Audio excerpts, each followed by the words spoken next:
Shalom kekasih Kristus, bagaimana kabarnya hari ini?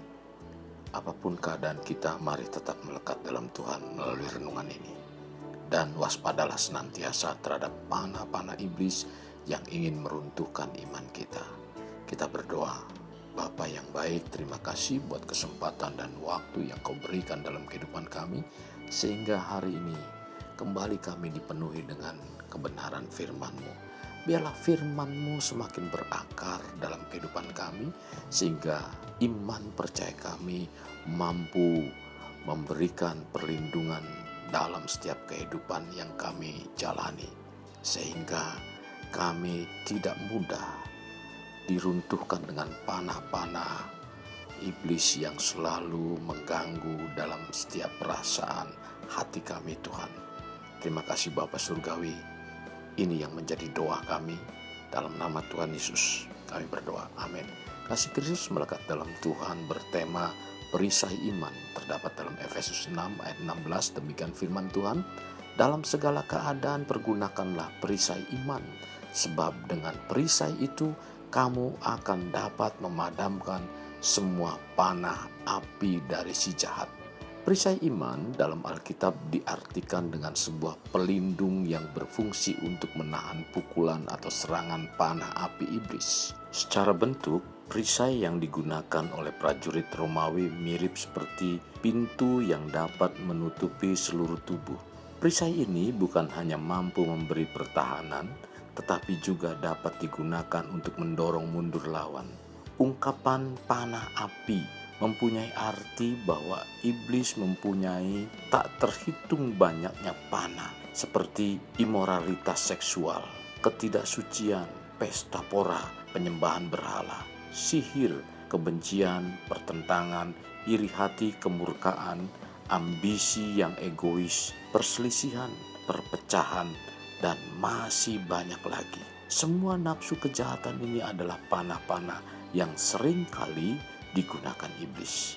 Kasih Kristus, apa yang disampaikan Paulus tentang perlengkapan senjata Allah yang harus dimiliki oleh prajurit Kristus, sesungguhnya Paulus mengajarkan dan menyadarkan setiap anak Tuhan yang selalu berhadapan dengan musuh tak terlihat, yaitu iblis, sebagai penguasa kerajaan angkasa dan sumber roh kegelapan yang selalu berusaha membinasakan manusia dengan menggunakan cara licik, terselubung, tersamar, serta tersembunyi sehingga sulit untuk segera diantisipasi. Musuh semacam ini lebih berbahaya daripada musuh yang terlihat. Karena itu, setiap orang Kristen dituntut untuk menggunakan perlengkapan rohani agar mampu bertahan.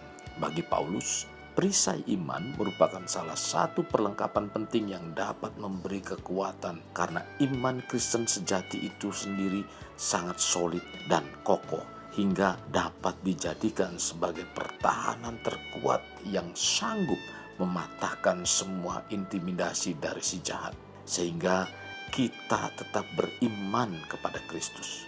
Iman adalah salah satu dari perlengkapan senjata Allah yang diberikan kepada kita untuk kita gunakan dalam kehidupan kita, khususnya pada saat kita menghadapi perang, sebagaimana yang dimaksudkan Paulus dalam Efesus 6 ayat 16. Pengertian iman secara definisi seperti yang dikatakan dalam Ibrani 11 ayat 1, iman adalah dasar dari segala sesuatu yang kita harapkan dan bukti dari segala sesuatu yang tidak kita lihat. Bila kita hubungkan dalam Roma 10 ayat 17 dikatakan, jadi iman timbul dari pendengaran dan pendengaran oleh firman Tuhan.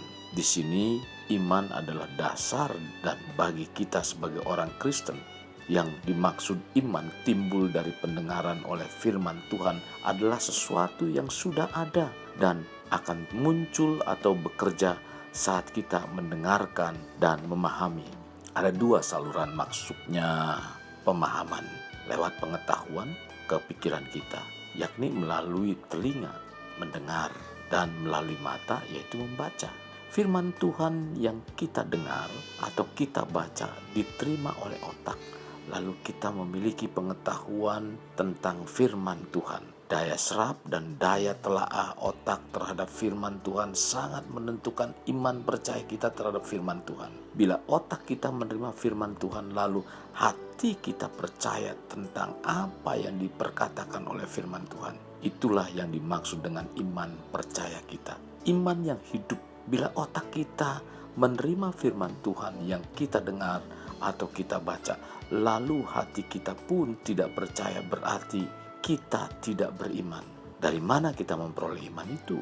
Iman muncul atau timbul dan bekerja ketika kita memahami firman Tuhan. Pentingnya kita untuk senantiasa menggunakan perisai iman.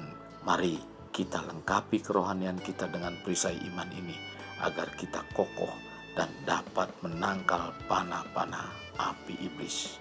Kasih Kristus, jadikan hidup kita untuk lebih bermakna. Membangun pribadi bermakna dimulai dari pribadi kita. Kita berdoa. Bapa yang baik, terima kasih buat firman hari ini. Engkau mengajarkan kami agar kami tetap memiliki perisai iman, di mana dengan perisai ini kami mampu menangkal panah-panah api si jahat, yaitu iblis. Entah memberikan lewat pikiran kami, perasaan kami, sehingga kami dibawa untuk menjauh daripada Tuhan. Pimpin kami Tuhan, biarlah iman itu semakin kuat dalam kami mengiring Engkau Tuhan. Terima kasih Tuhan Yesus. Ini doa kami dalam nama Yesus kami berdoa.